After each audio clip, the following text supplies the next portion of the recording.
आज हम photosynthesis in higher plant करेंगे, जो सबसे इम्पॉर्टेंट चैप्टर है। इससे 3 क्वेश्चन पूछे जाते हैं। फोटोसिंथेसिस एनाबॉलिक प्रोसेस है, ऑर्गेनिक मॉलिक्यूल का फॉर्मेशन करता है H2O और CO2 की प्रेजेंस में और सनलाइट की प्रेजेंस में। ऑर्गेनिज्म ऑटोट्रॉफ्स होते हैं, ठीक है। अर्ली एक्सपेरिमेंट क्या थे? चेक करने के लिए कि क्लोरोफिल और लाइट इंपॉर्टेंट है कि फोटोसिंथेसिस के लिए। एक लीफ ली, उसको ब्लैक पेपर से कवर कर दिया और सनलाइट में एक्सपोज कर दिया। स्टार्च था, आयोडो सॉल्यूशन में वो ब्लू कलर देगा। अगर वो एक्सपोज्ड और जो एक्सपोज्ड पार्ट नहीं है तो Y2 के प्रेजेंस सॉल्यूशन में कलर चेंज नहीं करेगा। फिर मोल हाफ लीफ एक्सपेरिमेंट आया, जिसमें पता लगाना था कि CO2 रिक्वायर्ड है क्या फोटोसिंथेसिस के लिए। फिर से उसको KOH के सॉल्यूशन में लीफ को डाला गया और एब्जॉर्ब कर ली CO2। तो जो नॉन एक्सपोज्ड पार्ट था वो उसमें स्टार्च डेवलप नहीं हुई, स्टार्च नहीं थी, तो सनलाइट की प्रेजेंस में I2 सॉल्यूशन ने कोई कलर नहीं दिया, ठीक है। फिर आता है बेल जार एक्सपेरिमेंट, जिसने जोसेफ प्रेस्ले ने दिया था इन 1733 से 1804 में। इसमें एक माउस के साथ एक कैंडल को रखा गया। जैसे ही कैंडल बुझ गई, माउस मर गया।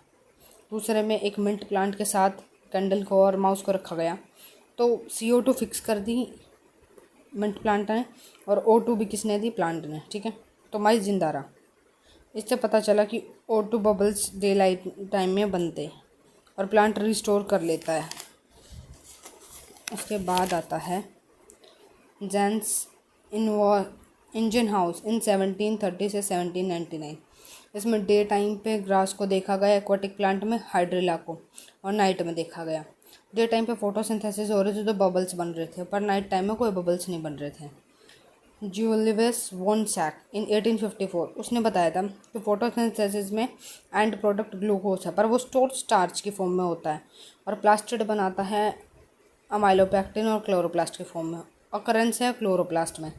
TW इंजन हाउस इंगलमैन का एंगल से याद कर लो कि प्रिज्म से विबग्योर बनता है।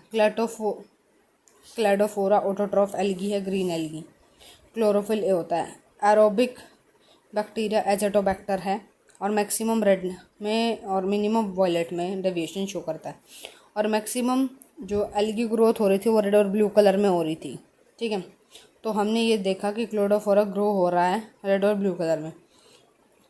कॉर्निवर वॉन नील इन 1897-85 ऑटोट्रॉफ्स के बारे में बताया था। कीमो ऑटोट्रॉफ्स और फोटो ऑटोट्रॉफ्स रेडियो एक्टिव होते हैं, अनऑक्सीजनिक और ऑक्सीजनिक। CO2 और H2S के प्रेजेंस में ग्लूकोज बनाएंगे, और ये CO2 और H2 के प्रेजेंस में ग्लूकोज बनाएंगे।